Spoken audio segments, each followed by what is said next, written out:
மத்தேயு 17:27. ஆகிலும் நாம் அவர்களுக்கு இடரலாய் இராதபடிக்கு நீ கடலுக்கு போய் தூண்டில் போட்டு முதலாவது அகப்படுகிற மீனை பிடித்து அதன் வாயை திறந்து பார். ஒரு வெள்ளி பணத்தை காண்பாய், அதை எடுத்து எனக்காகவும் உனக்காகவும் அவர்களிடத்தில் கொடு.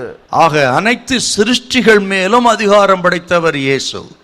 அந்த மீனை சரியான நேரத்தில் சரியான நபருக்கு நேராக அனுப்பி வரியை கட்ட செய்தார் என்று சொன்னால், ஆண்டவருக்கு கடல் மேலும் அதிகாரம் உண்டு, காற்றின் மேலும் அதிகாரம் உண்டு, மிருகங்கள், பட்சிகள், பறவைகள் எல்லாவற்றின் மேலும், மீனின் மேலும் அதிகாரம் படைத்தவர் இயேசு.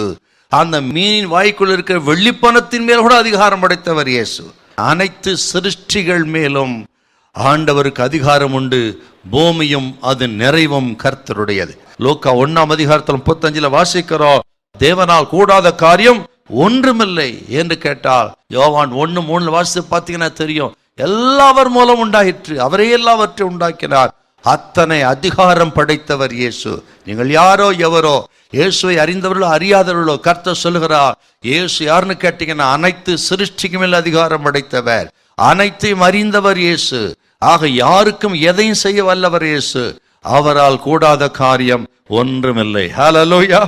பேதுரு அந்த மீனை பிடித்து வாயிலிருந்து வெள்ளிப்பணத்தை எடுத்து கொண்டு போய் ஆண்டவருக்காக தனக்காக பலி செலுத்தினார். மீதம் இருந்ததை அவருடைய சொந்த செலவுக்கு வைத்திருப்பார். ஏன்னு கேட்டீங்கன்னா, ஆண்டவர் சொல்லியிருக்கிறார் மத்தேயு 6:33 முதலாவது தேவனுடைய ராஜ்யத்தின் நீதியை தேடுங்கள், அப்பொழுது இவங்களெல்லாம் கூட கொடுக்கப்படும். முதல்ல ஆண்டவருக்கு கீழ்ப்படிந்து விட்டால், முதலிடம் அவர் வார்த்தை கொடுத்து விட்டால், இந்த உலகத்தின் எல்லா தேவைகளை சந்திக்க இயேசு வல்லவர். ஐயா சொல்றார் பாரு, உனக்காக எனக்காக வரி செலுத்து என்று பேதுருவோடு தன்னை இணைத்து கொண்டார். பாருங்க எத்தனை ஆச்சரியமான வார்த்தை. அண்ட சராசரத்தை உண்டாக்கின பாவம் அறியாத, பாவம் இல்லாத, பாவம் செய்யாத பரிசுத்தராகிய தெய்வம் இந்த உலகத்துல பாவ மாம்சத்தில் இருந்த மனுஷர்களோடு தன்னை இணைத்து கொண்டு பேசினார் என்று அவருடைய தாழ்மை எத்தனை அற்புதமானது.